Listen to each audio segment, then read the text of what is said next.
Oi, where's me bloody podcast? Wait, I'm doing a British accent. Give me 2 seconds.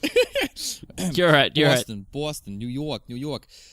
Oi, honey, where's my fucking podcast? I've been waiting all dinner. I'm cooking it right now. I just need to make it as good as possible before I give it to you, honey. Cooking it. What are you bloody cooking in it that you have to... I'm still going into the British accent, sorry. One more time. I'll do it right.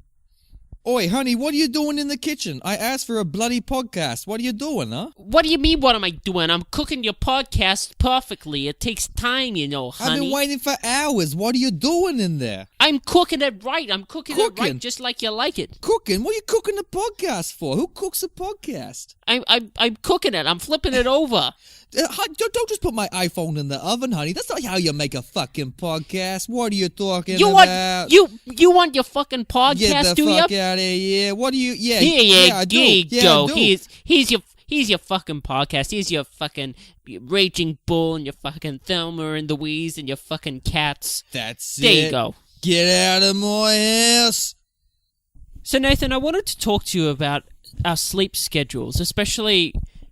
lack of sleep, because this past week, I don't know if you know, well, you do know that I've been moving and I have hardly slept in this past week, and I feel like I'm going insane. I think it's because you are going insane, Brenton. In fact, like, you're eventually going to end up like Anthony Hopkins, like in Silence of the Lambs. Like, I'll be the Jodie Foster just walking past, and you'll be in your little white straitjacket. You'll be like, "Hello, Nathan." I'd prefer if I was Norman Osborn, to be honest, but you know. Oh, that'd be great. Yeah, it'd be great if he like lived at the end of Spider-Man. Spoiler alert for Spider-Man. And they just put him in a little mental asylum. Oh, it'd be great. Out, am I? No, my sleep schedule has been all over the shop because, like, I think...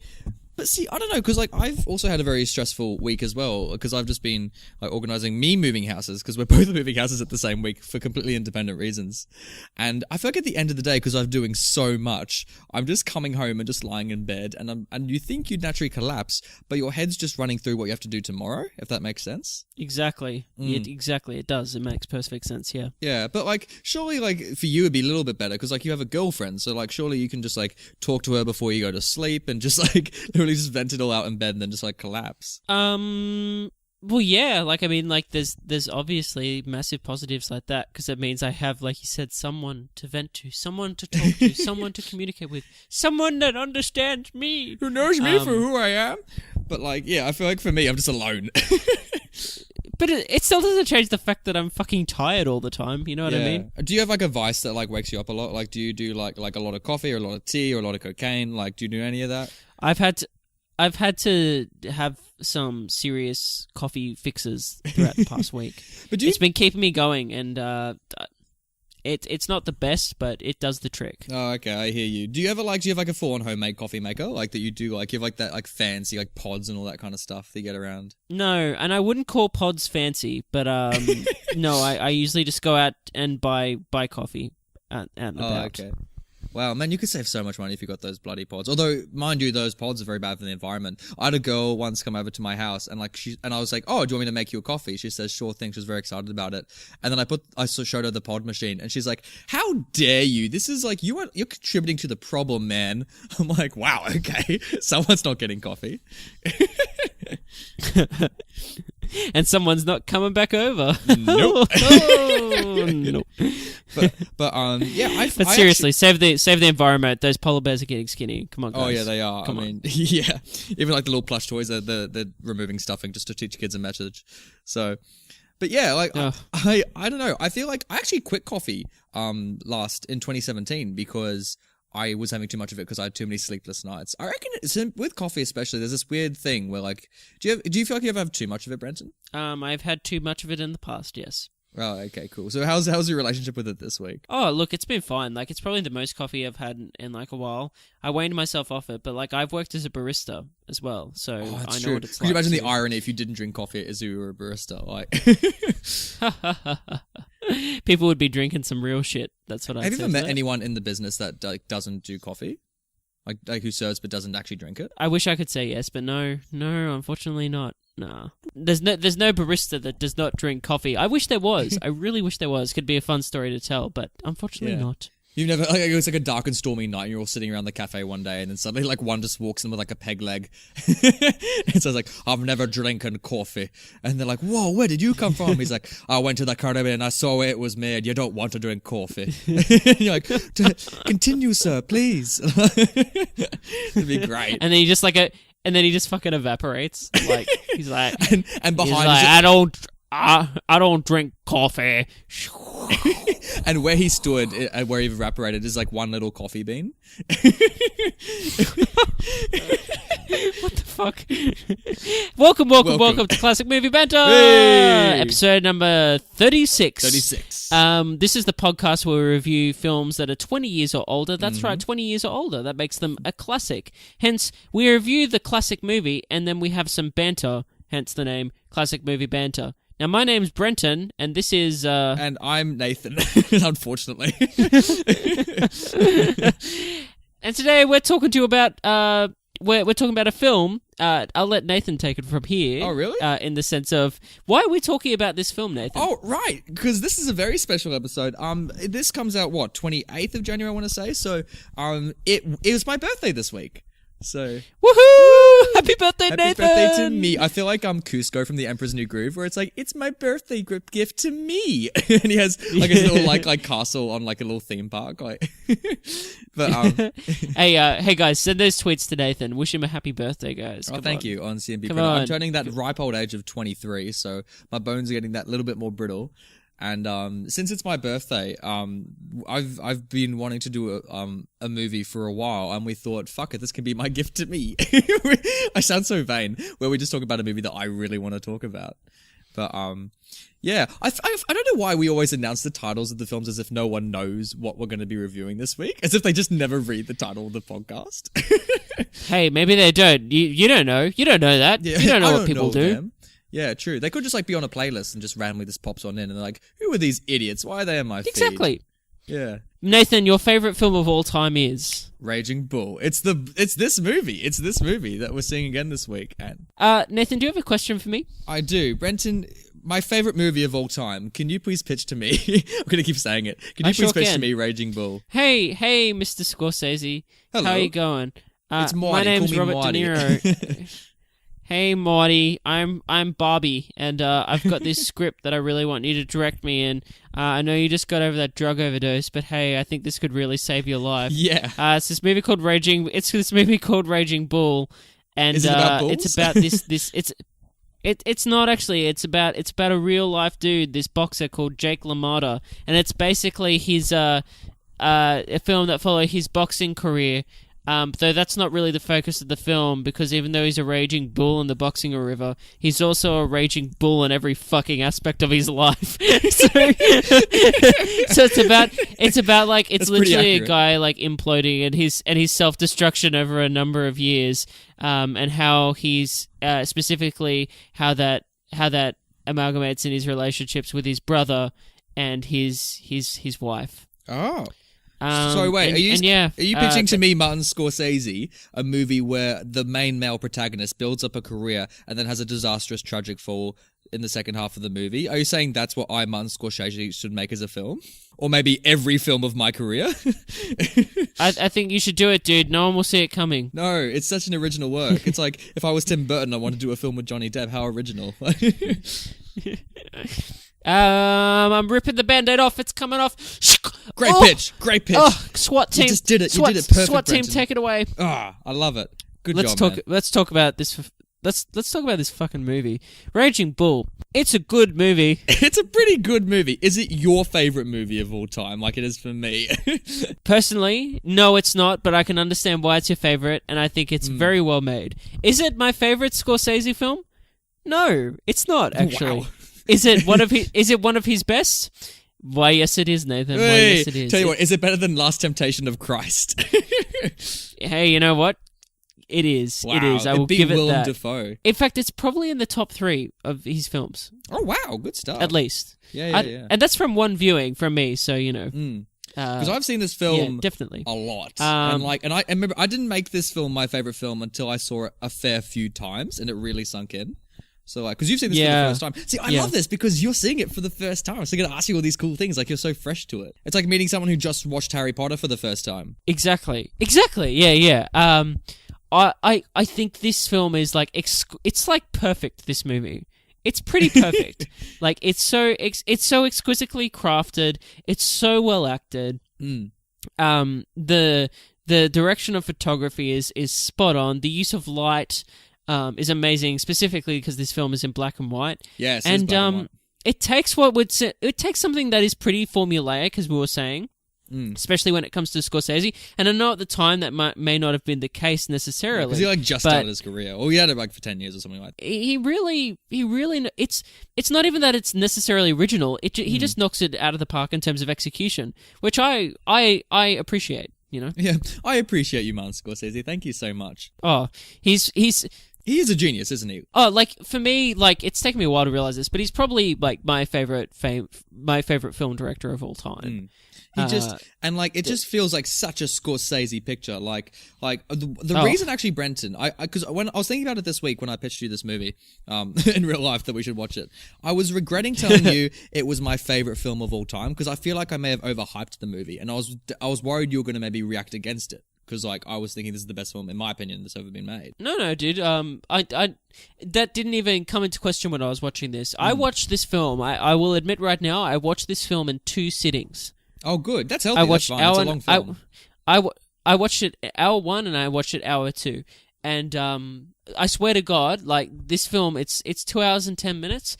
It flew by. Like it's quite for a Scorsese film, like who is known for taking his time, which I appreciate. Yeah.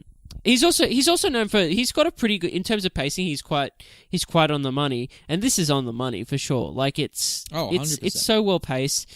It's oh man, the performances, De Niro, oh my God, Pesci.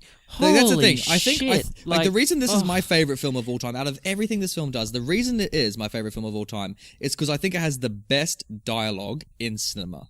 Because the New York accents is like they're the best accents in the movie, and it's classic Scorsese where they swear every second word, and every piece of dialogue is just so charged and loaded, and there's so much meaning behind it. You know what I mean? I do know what you mean. There's a few scenes that I want to talk to when we get into the spoiler section. Yeah. That they're just. I also talking about that. It also makes me realize. And you know, just going to sort of research in this film, which we'll talk about later. Like everything is like it's such a. It's I hate saying this phrase. It's like real life, but it is. It's like it's like I'd imagine there would be some people that would watch this, and thankfully, they would probably say, "Oh, that's a bit far-fetched for someone to be." It's a little bit ludicrous for my cinema, as they remove their type. But it's so grounded. Like, it's so grounded and it's so realistic. I say, like, you know, I hate using that word, but it's very grounded and believable. And because of that, there is some heightened moments, and there is some things that, let's say, are very much frowned upon in today's society. Oh yeah, but I feel like there are things that happen in this film. But it handles it with not I was going to say grace, but not so much grace. But it just shows you it for what it is. It's a very raw film, and it doesn't shy away it? from those issues. It is, yeah, very raw. It's raw. It's like biting into an onion, Brenton. If that was a movie, like... It's like cracking open a raw egg and putting it in a glass and then drinking it as a strange musical theme comes over the edge and you start this weird training montage. That's what it's like. Good Rocky reference. Speaking of, how does this hold up to... Mate, how many boxing movies have we done this podcast? People must think we're the biggest boxing fans. Unfortunately, we've done 3 Rocky films in this film, so it's 4. Hey, mate, I would say, fortunately, we've done 3 great Rocky films and this film. How does this hold up to Rocky? Oh, well, I don't know if they compare. Wow, really? In the sense that... So you don't prefer one over the other? No, I definitely do, but they're both such different films. Like, one's a franchise, obviously, but like they're both very different films. Can you imagine they would never make a franchise out of Raging Bull, would they? He's too much of a dick. Oh God, I don't... No, thank you. No, thank you. No, I do prefer Raging Bull, but in saying that, I don't know yet because I love The Fighter, and I think Raging Bull is technically better, but I still have a soft place in my heart for the fighter. But yeah, actually no, Raging Bull's way better than that film. On second thought, yeah. I don't know. I feel like Rocky's a lot more camp and it's a lot more silly with the boxing and all that kind of stuff. Like, imagine if like Mr. T went up against like Joe L'Amato, like, like it'd be a very different movie, wouldn't it? But like, with this one, I think definitely. I think because Rocky's a good guy outside the ring, whereas Joe L'Amato is clearly a bad bloke. Like, he's like, I don't like. It's very baffling for a protagonist because he has very little redeeming qualities. Like, he just keeps on doing the wrong thing. Yeah, like, now you say that, it's like he literally has no redeeming qualities, and yet he's fascinating to watch. Yeah, because his undoing in this movie, because it's not really a spoiler saying he goes downhill, but his undoing is really himself. And we won't say why, but like, it's such a tragic story to watch, because you can see there's so much promise, but at the end, he's the one ultimately responsible for his downfall. It's like, honestly, it's like watching Macbeth or something. It is. Yeah, it's And yet at the same time, like when comparing, again, I compare this Scorsese film to other films from his filmography, and he focuses on characters that are, let's say, bad men, and this is possibly the worst. He's probably the worst one. But because, like, for instance, let's say Goodfellas, and the protagonist in that film is Ray Liotta's character, and there's still like a conscience there. I don't know. Yeah. Like that character does some awful shit, but there's moments of that you can, I guess, connect to that character, and there's a relatability there. I mean, Leonardo DiCaprio is pretty bad on Shutter Island. Yeah. He does some pretty shady shit too. Yeah, like, but again, like, let's say Leo DiCaprio in The Wolf of Wall Street. I don't know. There's still a charm to him, you know? Exactly. That's it. Charm's the word. Jake, I don't know how they achieve this, but Jake LaMotta is just like a piece, like... Oh, I do find him charming at some points. Like when they're at the pool club and, you know, like when he's, you know, out, like, meeting boxers. No. I'm saying that he can be charming. Like, there is like there's like that dangerous element of like charm and flirtation and... Oh, yeah, you know, yeah. He's like, you know what I mean? But I'm saying, like, as a whole... there's still aspects of those other characters that I, as an audience member, can latch onto. When Jake LaMotta flirts and charms people in this film, behind his eyes, there's still a steely glare of like, it's all bullshit. You know what I mean? Yeah, exactly. Like you can see that so much. It's a great performance from De Niro. Is it a spoiler if we talk about if we talk about Rio de Janeiro, if we talk about Robert De Niro's weight in the film? Do you mind if can we talk about that part here? Oh, is it worth talking about in spoilers, or is it worth talking about in making movies? Is my question. Oh, actually, yeah, actually, that might be way better. Yeah, because most of what I want to talk about in this film is like kind of spoiler territory, frankly. Same. I feel I'm happy to move on at this stage, but I will say, in terms of what you said about the physicality, let's just say that De Niro goes over and above for this role. Oh yeah, he Christian Bales it, doesn't he? Yeah, and in more ways than one, I think emotionally too. He actually becomes Batman in this film. It's a scary role. Like, it's a big role to take on, and as we'll talk about when we get into making movies, he wanted to do it. You know, he was passionate about it, and it shows on the screen. So... Yeah, rating it. Brenton, it's a Thursday night, you're flicking through Netflix, and Raging Bull comes up. What would you say? I can't give this film a thumbs down. No. At all. No. Is there a specific audience that may not like this film? Yeah, I think people will... I know people... Good job, Brenton. That hate series like Breaking Bad. Yeah, those people are called idiots. I don't know if anyone heard that on the podcast, but I said Breaking Bad, and for some reason Siri switched on my phone and started searching it. Really? She heard you say she heard you say Netflix and then Breaking Bad, and then went Breaking Bad and started searching for it. And I was like, what the fuck? Do you reckon Siri just wants to be on the podcast? Siri, you can be on the podcast anytime, any but as always, our first guest is going to be Willem Dafoe, so just you'll have to number two, you can be on Siri. But I know people that hate Breaking Bad, and they hate, I guess, fiction that's good, that centers on people that are, let's say, unredeemable because they can't relate to them, and it's like, well, these people are pieces of shit. Why the fuck do I want to watch them? I've never understood that personally, but then again, I kind of I kind of love, like, a lot of, like, my favorite films are about intolerable, horrible, toxic. Yeah, because you learn something. You learn what not to be when you watch these people. Exactly. Yeah. I shouldn't have domestic violence. I shouldn't be hitting on minors. Well, I think there's that confusion, especially nowadays, of that for some reason, if those topics are covered in a film and are shown on screen, that it for some reason makes those aspects tolerable, or it promotes them as something positive. I vehemently disagree with that. Oh yeah, and I totally disagree with that, because again, it's a piece of fiction, and two, it's a piece of art that is trying to, maybe it has a profound message behind it, and this film certainly does. And it's funny because Scorsese has also come under criticism, I think, for that in a lot of his filmography, especially nowadays, especially when you think of something like The Wolf of Wall Street. And I don't know if you remember when that came out, that people were like, it's promoting this awful, toxic, real-life human that literally ruined many, many lives. And it's like, true. Well, yes, but people need to understand that happened, and specifically, again, that probably won't happen again anytime soon. Yeah, exactly. No.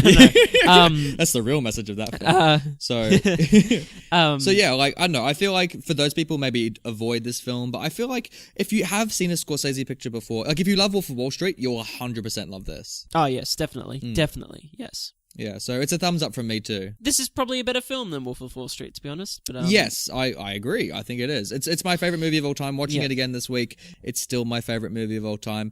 The thing that sells it most for me is the dialogue, like the sharpest and best and most. It's like watching a play on stage. You just feel the actors in front of you. So if you just want to see great acting as well, like this is the aspiring actors listening to us. This is the thing to watch. Just literally copy De Niro and Pesci. Yep. Good work. So let's get on to spoilers. Spoil this movie, yeah. Ooh, I like the remix. So let's talk about. There's a scene that I want to fucking talk about in this movie. Yeah, there's a fucking talk about. Okay, now that we're talking about the movie, the fuckings come out, don't they? You fucking talking about this? Let's talk about the scene where Jake LaMotta and his brother. Did you fuck my wife?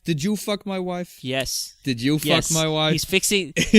I was waiting for it. He's fixing that fucking TV, and that is such a good scene that then extends to a scene with. I'm just gonna call it all one scene because like it's one kind of beat of the film. He talks to his brother, confronts him about. The quote that Nathan just said, he confronts him about that, then goes and speaks to his wife, who has kind of like a mentalish breakdown / maybe tells the truth, / maybe she's lying. I don't know. I don't think she does. Do you think that she thinks? Do you reckon she slept with someone? I don't think she did. I'm not saying I don't think she does for my first film, but I don't think she does. Like, given that like Jake's able to move on and like still have a life like with her after that.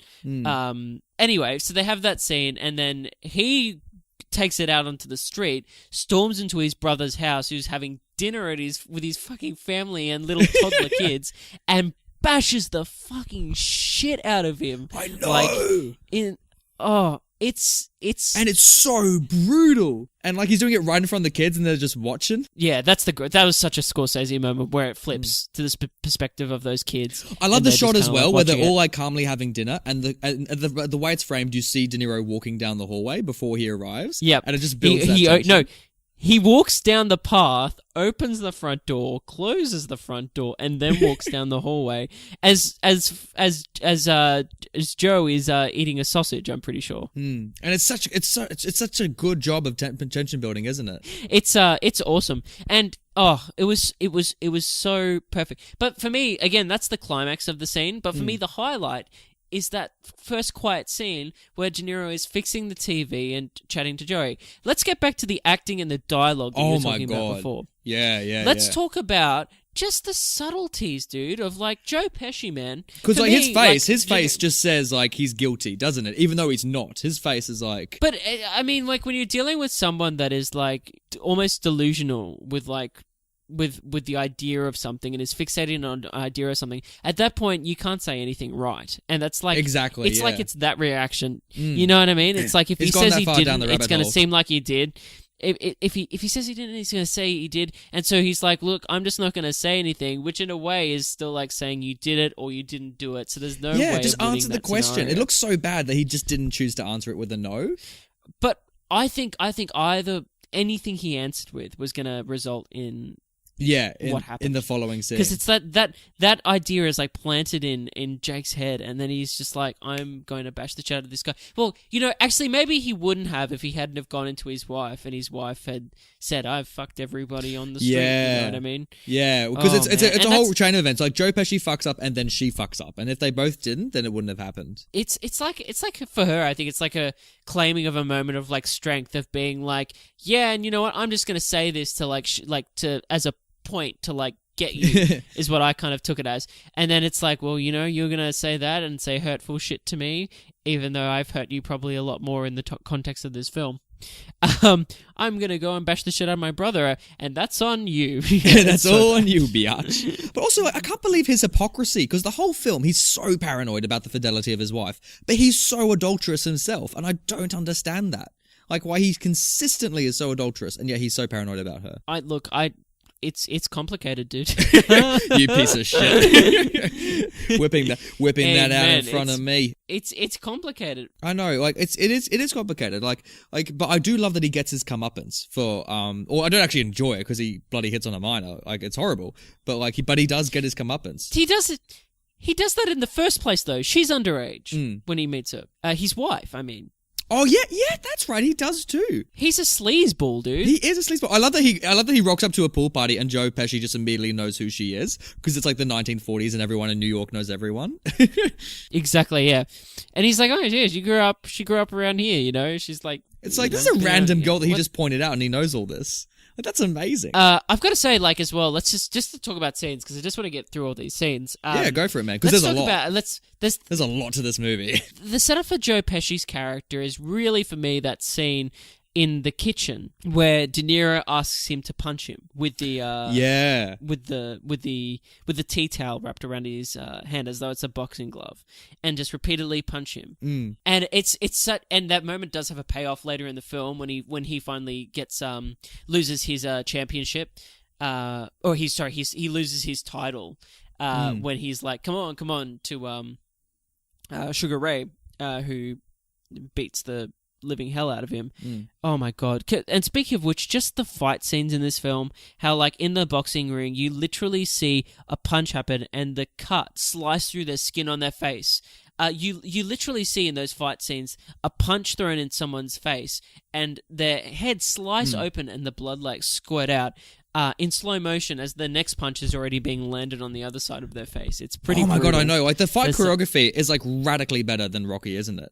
Like, it's so much more artistically shot. And also, like, I love that you see the blood splatter on the crowd. Like, the front row just gets constantly showered in blood. Oh, it's full on. But you could claim in terms of the film's legacy that those scenes in terms of sound mixing don't have, and sound design really in terms of the sound effects, maybe don't have a lasting legacy in the sense of like it's still got that Rocky kind of thwomp like punch sound. Yeah. But it's shot so well and it's directed so well that the cinematography and it transports you anyway. Yeah, exactly. Like you wouldn't really notice it necessarily, and if you did, you could forgive it. I think, yeah. No, I thought the fights were dramatically better than Rocky, and like there's a lot of fights in the movie as well. Like it's a beautiful sequence. I love the opening shot actually of this movie where you just see Robert De Niro jumping up and down in the ring. I thought that was a great way to open the film. Same. I one of my first notes is what an incredible opening shot. Yeah,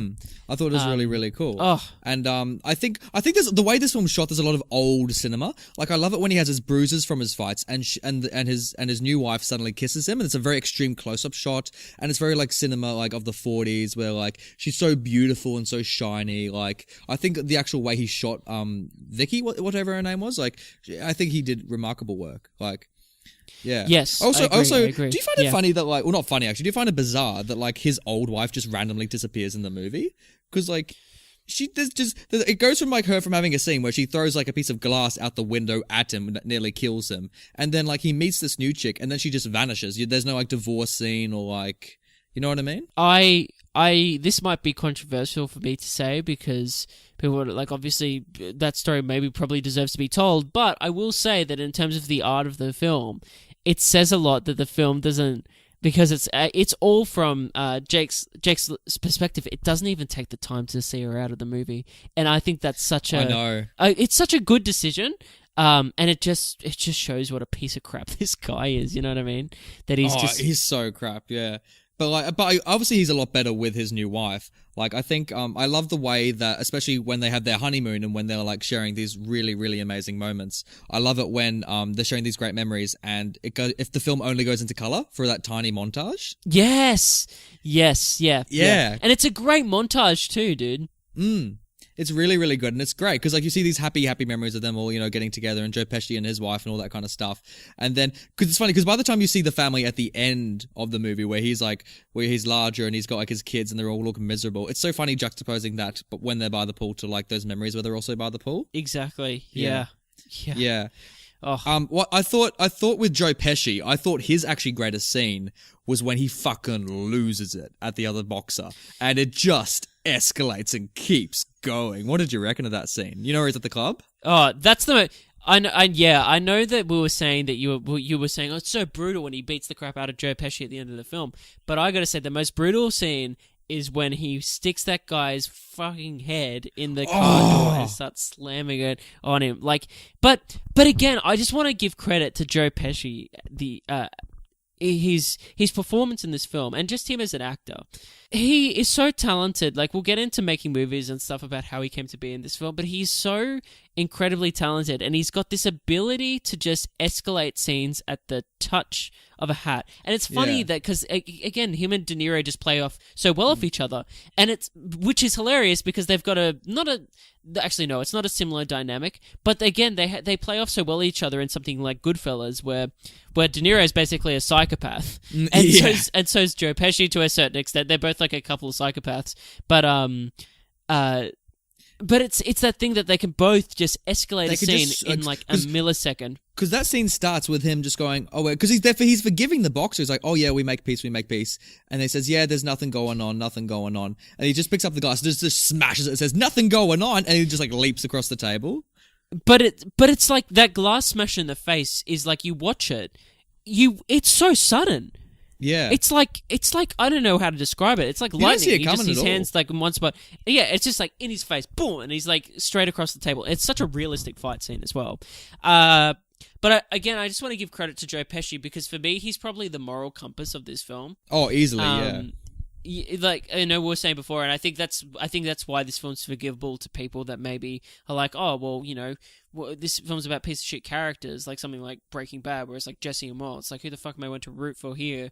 Like, basically, like, whereas like I root for Joe Pesci in this film, and I think it's genuinely. I was always impressed by both of those lead performances, but I was really impressed by Joe Pesci in this film. And, obviously it's gone down as, one of those great supporting performances, and he's one of the great actors, so, good on you, buddy. Yeah, I completely agree. And you know what? Compared to Joe Pesci, I actually found there were some quite funny moments in the movie as well. Like, it's not all just this big family drama. There were lots of little things that I laughed at a lot in this movie. There's 3 things I want to mention. One was his little finger shake through the glass when he meets his new wife. When he's like at the pool and he wants to meet her with the car. And he just like grabs a little pinky and just starts shaking her. And she's like, oh, should I go on a date with this guy? Yeah. That was pretty great. Yeah, he does like the handshake with the pinky handshake. It's pretty great. I'm like, yeah. This is a cool guy. I was going to say another scene that I love that he did as well was when he pours ice water onto his dick. like she's like, we shouldn't have sex before the thing, and then they do, and then he just grabs a bucket of ice and just like puts it right on top of him. I'm like, good on you, Robert De Niro. You're really doing everything for this movie, aren't you? I was very perplexed during that scene. I was like, what? Why is this in the movie? Why is there a bucket of iced water sitting there? What? What's going on here? What's going on? I mean, it makes sense. He's a boxer. It makes sense. But yeah. And I also love his stand-up routine at the end, where I love it when he does that bit about the married guy and the single guy. He's like, I'm a married guy, you're a single guy. I'm married, you're single. look at me, look at you. He's great at it, man. Like, De Niro this makes me really keen to see the film King of Comedy, because it'd be interesting to see what De Niro does, like, with that kind of stuff. Yeah. Yeah. Yeah. I mean, like, De Niro at the end of this film, not only in those comedy club scenes, but, God, it's obviously you can tell it's prosthetics and stuff. Oh, Fat De Niro. Yeah, let's talk about Fat De Niro. Yeah. Great last scene. Really great scene. He's so sad, isn't he? You just feel so sorry for him because he just falls so far. But then he gets up. But then he, like, this is the thing. Then the fucker gets up and goes, come on, you awesome piece of shit, in the mirror. And then he just starts, shadowboxing, like, whoa! Yeah. Whoa! And you're just like, it's pathetic. Closes. It's pathetic to watch, but you're just like, man, this guy. Ugh. But it's funny because that film, you because that scene happens immediately after another crazy scene where he beats up the prison wall. And those two things juxtaposed could not be polar opposites. I thought, especially in that prison wall scene as well, he goes as bonkers as you ever seen him. Like, he truly breaks down there. That's his lowest of lows. I mean, when you're thrown in prison for, like, basically, like, pedophilia, that's... Yeah. That's... I mean, I don't think De Niro's doing much better than that. That is the lowest... That is the lowest of the low. Wait, is he thrown in prison because that he's let underage women drink and into his establishment? It could be a mix of both. He said when he saw his wife that he didn't have an argument, like he didn't have a standing in court to defeat it. So, yeah, I mean, he did kiss a minor. I don't know if that results in jail time. It probably does. In the 1940s, but I think definitely the supplying of alcohol maybe was the heavier charge she went with. Yeah. So yeah, Brenton, that's Raging Bull. Dude, I want to know how they made this movie, making movies, Mr. Scorsese. How did you make this movie? Scorsese hazy into his house. Scorsese hazy. Let's talk about some trivia, dude. Oh man, I just want to start off with this piece of information because it's pretty out there, man. So when the real Jake LaMotta saw the movie, he said it made him realize for the first time in his life what a terrible person he had been. Wow. Well, he asked the real Vicky LaMotta, was I really like that? To which she responded, you were worse. Whoa! I love it. That's amazing. I mean, yeah, because that's the thing. Because I'm sure this film wasn't like 100% accurate, but God, I can't imagine what the real bloke must have been like. Oh, like, I don't want to. But speaking of the ex-wife act, well, speaking of his wife, but speaking of his ex-wife, so the first one, the screenwriter, Mardik Martin, who wrote this movie, he actually lived with the ex-wife while writing this movie to get a sense of what he would actually be like. Right. Yeah, so this is funny. I found this in an article, and it said, so they did the 30th anniversary Blu-ray recently, and the screenwriter said he lived with air quotes, with the ex-wife to find out what she was like, so insinuated there might have been something more going on. But she said she was so eager to, like, share as much as she could about her relationship with, quote, the volatile puglist. Yeah. So she didn't like him. Well, I'll get into the Scorsese aspect now. So, in 1978, when Martin Scorsese was at an all-time low due to a near overdose resulting from an addiction to cocaine, Robert De Niro visited him in hospital and told him that he had to clean himself up and make this movie about a boxer. And at first, Scorsese refused, and he didn't like sports movies at all. But due to De Niro's persistence, he eventually gave in. Many claim, including Scorsese, that De Niro saved Scorsese's life by getting him back into work, specifically on this film. Wow, that's amazing. That is amazing. And then what's really interesting is that I also read that Scorsese kind of... what got him into this film was that he was this journey of this character and how he related, like, to his own demons and, downward spirals and stuff. That's amazing. And that's what got him into it, yeah, because he was so opposed to the idea of a boxing film or a sports film. Because he said he found boxing boring as a child, and thought it was anything with balls was just awfully boring and, yeah, incredible story, yeah. Great quote from Scorsese. Yeah, speaking of Jake LaMotta and all that kind of stuff, who was actually on set for the movie, Brenton? Was he on set? I knew that he'd done some work behind the scenes. He was there for the boxing scenes. Yeah. He rocked up for the boxing scenes, but when they did the dramatic scenes, Scorsese was like, maybe don't hang around for these ones. He's like, they're not too flattering. And he's like, oh, cool. So that's probably why he had that reaction when he first saw the movie, because he had never seen the dramatic scenes. He only just like advised on the actual boxing. Ugh. Wow. Yeah. Wow. Do you know what Pesci was doing before they made this movie? I do know this fact. Then you tell the story, dude. Oh, well, okay. So Pesci had always, been a working actor beforehand. And what's really interesting was that apart from De Niro, who was the first one obviously to sign on, there was a real desire, I think, on Scorsese and De Niro's part in the producing team to get a bunch of unknown actors. Oh yeah, well they succeeded in that. Yeah. So they, I believe that De Niro discovered Pesci on, I think it might have been a show or something or another film. So they've obviously reached out to Pesci to audition or whatnot. And Pesci, at the time, had given up acting about 3 or 4 years prior, and was running a restaurant. Now, knowing that, could you imagine Joe Pesci running a restaurant? Like imagine the most angry version of Joe Pesci running an Italian restaurant in New York. Oh my God! Could you imagine? Could you imagine it? It's like, hey, what are you doing? You want to fucking sit? You want to wait 10 minutes? How about you get the fuck out of my restaurant? Get out of here! Oh, you want a table? Too bad. You get chairs. What do you want? You want spaghetti? We got spaghetti. Like, it'd be amazing, dude. For my acting career, it kind of makes me want to just like give up for 3 or 4 years and just wait for the call from Scorsese. Like, seriously, what the? Can you imagine getting that call? Getting that call and being like, "We want you to be the second lead in this film." Starring Robert De Niro, who you'll be doing your most of your scenes with. Oh, by the way, in this scene, you're actually going to punch him in the face, and he's going to punch you back. So have fun with that. You're like, cool, yeah, I could do that. There were real punches. Were there actually real in those punches scenes between the brothers? Wow. Yeah, they were punching the shit out of each other. Yeah, they're like, it was the 70s. Like... Which But I thought so. Watching it, I was like, "Fuck, that looks real." Like, not so much the drawing blood, like, because actually maybe it was real. I don't know, but I was like.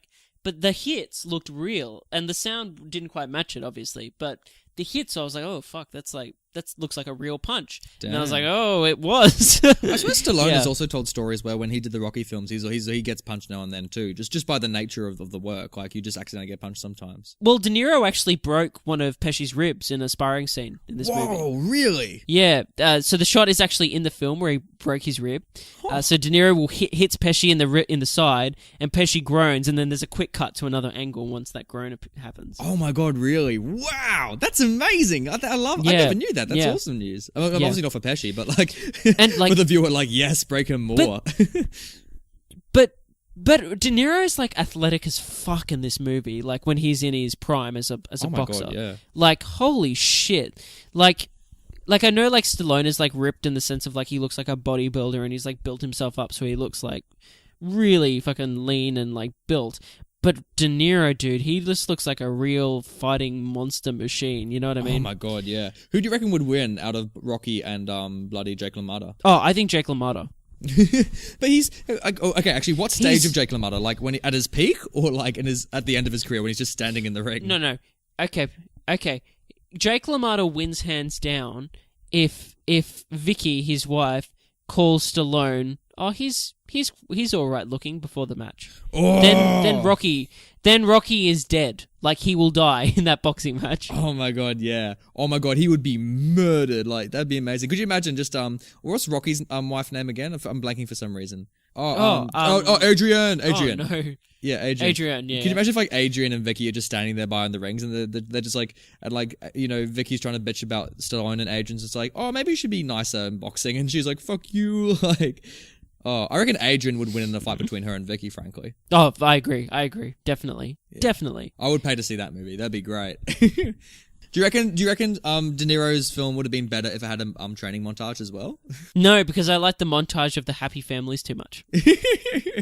That's true. Imagine if like the Rocky music just kicked in and suddenly it was just De Niro and Pesci just like, you know, I was actually the thought crossed my head during that scene that it was really funny that was the montage of this film, and I was thinking about Rocky when that scene was playing and how different these films were when it came to that.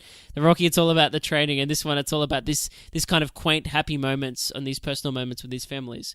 But I kind of wanted to move on and talk about this film's poster. I just want to get out of here, man. Like, let's just go through. Like, no, man. No, because I speaking of all this talk about Jake LaMotta makes me wanna. Hey, Nathan. Yes. Let's look at this film's poster.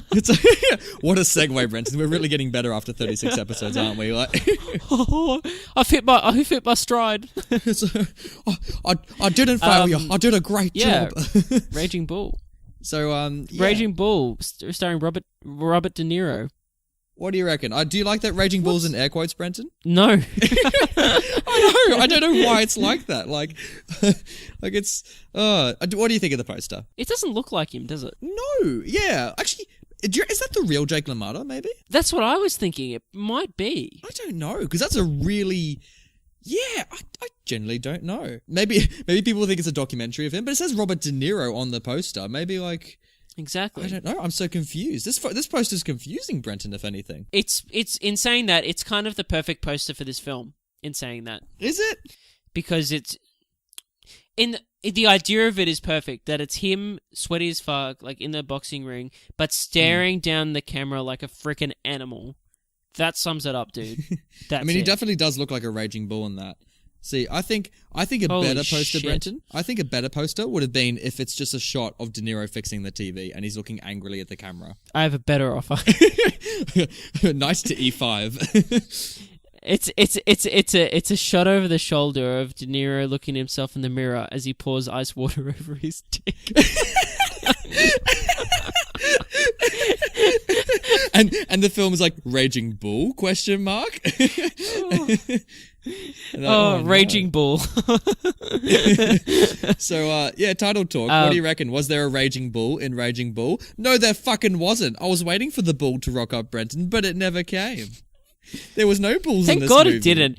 Think any other director would have had for sure just like, like shots of a fight scene, like, and in that was like cut of like an actual bull, like raging or something, or like, That's what I was waiting for. Like for sure, some other filmmaker. But I like that it's not, because again, the name is an allegory for not only his career as a metaphor, man, for like, it's like deliverance. It's just a meaning, man. But it's like he's literally a fucking, like I said before, he's literally a fucking raging bull in every aspect of his life. Yeah, it's true. I mean, maybe he should just go to a rodeo. Maybe that's where he belongs. Ride Jake LaMotta. That's what they should have called the film. Try to stand Jake LaMotta's back for 10 seconds. Oh my god. I can see that so It's just like this little ring, and like he's like on his hands and knees, and there's just a pile of corpses around him. Like holy shit. That's like, actually the sequel that they're going to make. It's actually set 40 years later. De Niro's going to make it after The Irishman, and he's actually just going to be like Jake LaMotta, just in his late 60s, just running around a rodeo like a bull. Hey, speaking of that film that you just mentioned, The Irishman. Oh yes, is this making you keen for The Irishman? Oh dude, it's getting me ready to go. Dude, it's just the fact. So imagine De Niro and Pesci, but then add Pacino to that mix. Dude, and Scorsese directing. It's going to be off the chart. And it's on Netflix. When does that come out? Is that this year? Yeah, end of this year. Yeah, award season. This year? Yeah. Dude, this year, that comes out. Bloody Once Upon a Time in Hollywood comes out. Dude. Holy shit, the Oscars, dude. the Oscars ready. at early 2020 are going to be a hard-fought battle, I'll tell you that, mate. Ugh. Maybe they'll all flop, though, and then there'll be some new shit. I don't know. Yeah, I don't know. Yeah, I know The Irishman looks pretty pretty good. So, it looks like it's got all the ingredients of an amazing Scorsese film. Oh, I think it's going to be great, and I think Once Upon a Time in Hollywood has I honestly think, and this is just hyping it, like, and I shouldn't do this, but this is just from a fanboy. I think that I potentially could think it could be Quentin Tarantino's best film. Whoa, you reckon even better than Pulp Fiction? Yeah, no, I think it is. He's come out and said it's the film that's the most similar to Pulp Fiction he's made. Wow, damn, dude. I mean, I hope so. I don't think I'll go in with those kind of expectations, but if it ends up being better, no, and I don't have that expectation either. But I like Pulp Fiction. I don't love it, and I don't think it's Tarantino's best film. Same. Actually, I agree with you 100% on that. Yeah. Yeah. What's his best film? Is it Inglourious? So I genuinely, you know what? Given second thought, it probably is. I was a big fan of Django there for a few years, but I think it's Inglourious, dude. Like, it's so good. Looking back on it, it's so good. It's so good. When it's 2029, we're going to be talking about that movie, mate. Holy shit! It's only a decade Stick around, away. guys. Stick around. There's some crazy shit gonna happen. Some crazy shit go down. Make sure you like, comment, and subscribe. Speaking of some crazy shit going down, let's give the power to the people, pass it to the people that power. Yeah. Pass it to the people. All right, Brenton. Do you want to lead this? Yeah, I will. I will, actually. On the tomato meter... On the tomato meter, Raging Bull currently stands as a 95%. And an audience score of 93%. That's pretty good. That's pretty... It should be higher. I think it should. I reckon it should be 97. Yeah. Yeah. I don't want us to turn into those nitpicking nerds where we want, actually, it should be 0.5 of a higher mark, but like... Oh my god, I need to rethink my life. It's only 95. What the fuck?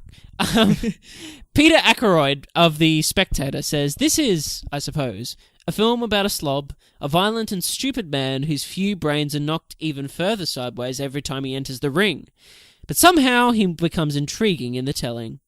Yeah, I couldn't have said it better myself. It shouldn't work, but it does. No, yeah, and like you should go. I don't know if you should go in like knowing if he's a slob or anything like that. But like, I think you should learn that he's you'll accept him for who he is maybe by the end, or you'll understand him better. Yeah, agreed. Kathleen Carroll from the New York Daily News, she didn't like it. She said, "Raging Bull ultimately has a numbing effect on the brain, as if one's head has been pummeled by LaMotta's so-called girlish fists."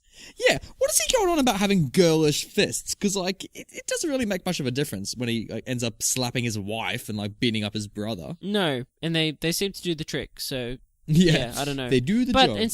But, Kathleen, again, like, this review, it might be a segment of a review, because it's not really... It doesn't give me enough to know exactly why it's numbing on the brain, but I didn't experience that, so I can't speak to it. Yeah. No, it definitely didn't make me feel but Jason, more idiotic. Oh, God. No. Jason Zingel from Bullseye.com. For those who think Rocky is the greatest boxing movie ever made, think again. Oh, dun, no. Dun, dun, dun. How does this hold up compared to Rocky 1, 2, and 3 that we've seen? Like, would you put this on over those better. three? Like, yeah, it's better than those three films. Yeah, 100%. For sure. I still love those films, all of them to death. But I love those films. I can have so much fun watching Rocky 2. I can have so much fun watching Rocky 3. That training montage is so much fun. But yeah, this that high five moment, we still remember it fondly. So watch this over Rocky, please. Pat W., he gave it 1 star. He didn't like it. He said, terrible movie. Rocky beats this movie hands down. So this is exactly the opposite of what the previous review said. Yeah, I don't agree with that. I think there are people who would prefer Rocky more. Like if they like that camp kind of sports film, like maybe, but yeah, you should go in knowing this is definitely not camp. This is a heavy drama. Yeah. I wanted to bring it to Forrest Hartman from Reno Gazette Journal, because he says director Martin Scorsese is a knack for tackling fascinating characters that aren't altogether sympathetic. Yeah, I brought that up because we're discussing that point before, and it's like, yeah. But like literally all of his films, nearly all of them, like have, and maybe besides Jesus, all of them have an unsympathetic character. You know what I mean? Like Shutter Island, Wolf of Wall Street, bloody Hugo. I fucking hated Hugo, the character. What else? Casino, Gangs of New York. I think any of them likable? For me, that or sympathetic. I think Gangs of New York. The lead character is Leo DiCaprio, and he's someone that is seeking vengeance. He's not really a good person. Actually, I will say The Departed. So I would say that DiCaprio's character is the main... there's 2 leads in that film. It's Matt Damon and DiCaprio. And DiCaprio's character is sympathetic in the sense of he's a bad guy. He's been brought up as a bad guy. He's from the wrong talks of town, but he is picking to serve his country in the police force. And he's kind of just roped back into it because of his history. But then Matt Damon's just a piece of shit, so it's like, Yeah. It's funny listing all these movies. I just remember Scorsese makes so many good movies. Like how great's The Departed? I know. Like for me, it's like Spielberg and Scorsese. Like everyone refers to as like the great American directors. And for me, it's like Spielberg is like, I'm not questioning Spielberg. Don't get me wrong. But as Spielberg's gotten older, like Spielberg's last film was Ready Player One. You know what I mean? Like he's definitely not as consistent as Scorsese, I would say. Scorsese, like. He's constantly like reinventing himself, and well, not necessarily that, I guess, but he's constantly like he's just seeking to turning improve tables. himself. And the guy is like so old now. Yeah, like, forget his talent. He's just so bloody old. It's amazing he's just still alive, let alone making films, making amazing movies. Yeah, it's incredible. Good on you, Scorsese. We love you, buddy. Keep doing it. Yeah. EWCO gave it 4 stars, and he said powerful, intense, acted to perfection. However, the third act drags and it doesn't fully know when to end. Did you find the third act didn't really know when to end? Because I get what you're saying, but no, I didn't. I think it drives through. I can understand that it may be a little bit Lord of the Ringsy, where it has a lot of endings, but like, because it could end in a lot of different places. But I think each scene is needed, especially the last two scenes as well. Yeah. Colin Weiss. Now this is acting. De Niro used to be a fucking god. He lost it later, but damn, in his prime, maybe even better than Daniel Day-Lewis, right? Yeah. Yeah, I don't know. I feel like he's still done great work in his latter career. I agree too. Silver Linings Playbook, he was really good in. He gave a really good supporting performance. God, that was remarkable. Yeah, really good. But I think, for me, De Niro is like for sure, he's one of the greats. What about Wolf of Wall Street, Money Never Sleeps? What? Is he in that movie? What's that? You know, Wall Street, Money Never Sleeps. You know, the sequel to Wall Street. I thought that was Michael Douglas. Yeah. You know, there's a sequel to that movie that stars Bradley Cooper. Oh no, it does have Michael Douglas. Actually, no. Yeah. No, that's. Oh, I'm thinking of bloody Limitless. I'm thinking of Limitless. That's what I'm thinking of. Yeah. Because De Niro's in that, isn't he? I think so. Yeah, I think so. Bradley Cooper and De Niro have done a few movies. Yeah, probably. I think you're right. Yeah. That amazing film Limitless. You know, that iconic, memorable film. Actually, I quite liked it. I still haven't seen it. I still haven't seen it, but everyone I talked to is like quite liked it, like you said. Yeah, it doesn't hold up. I saw it twice. I saw it a second time recently, and it doesn't hold up. But when I first saw it, I thought that was quite good. Alistair Cooper 2008 says, this may be pointed to as Marty's best, and it deserves a lot of credit, but for me, it's still Goodfellas. Hey, Alistair Cooper, for me, it's still Goodfellas as well. Yeah, Goodfellas is still remarkable, and you and I should do a proper episode on that at some point. But like, we should, yeah. I think this is better just simply because of the tragedy and how much of intimacy the family is to this. Like the main characters, it's such a very small cast, and it feels more theatrical than anything else that he's done. So I think that's what maybe pushes it over the edge for me. I still love Goodfellas, and it's definitely in my top 10, but like, you know. Yeah, dude, I see where you're coming from. The two great movies. For me, at the moment, having only watched this once, and having watched Goodfellas probably 5 or 6 times, for me right now, I'm like, oh yeah, Goodfellas, but maybe, give me a year or so and maybe I'll come around. Yeah, maybe. And the last one, Shane William just simply wrote, Classic Italians. Classic Italians. Thanks, Shane. Thanks for the input, will buddy. They do next? So yeah, that's Raging Bull. What a film. What a dude. Thank you for bringing that to the podcast. What a great pick. I'm glad I could spend, the day after my birthday, or the 2 days after my birthday, because I'm born on the 26th, talking about this movie. It makes me feel special I can share this, and please let me know on Twitter and all that kind of stuff what your favorite movies of all time are. Like, if you guys were going to come on the podcast and do a birthday episode, what would you talk about? Also, could you guys let me know your top 3 favorite Scorsese films? I'd love to hear. And again, we just spoke about a guy who is consistently making good movies, so I imagine that everyone's lists are going to vary. You know what? Can you tweet at me your bottom 3 Scorsese films? I want to know that. Tweet at me your bottom 3 Scorsese films, so I get the run while Brenton gets the best. Yeah, sure. Yours is going to be consistent because The Last Temptation of Christ might be in there. Oh, it'll definitely be in there. Yeah. Oh, mate, I'll put it there. I can't think of any other shitty films he's done, but it'll come to me. I'll have a good think about it. You didn't like Hugo, did you? No, I didn't actually. Well, the character, but like, I mean, the movie is technically great, but it's so fucking boring. So no, I probably wouldn't done that too. Oh!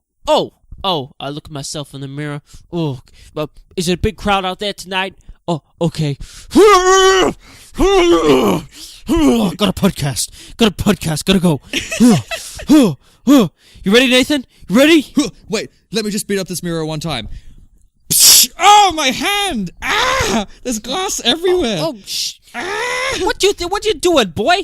What you think you're doing? You're breaking your mirror. What are you doing? Come on, we gotta get out there. We gotta do a comedy act now. Come on, podcast. Does anyone in the SWAT team know medicine? Because Suzanne, get over here. Nathan needs help.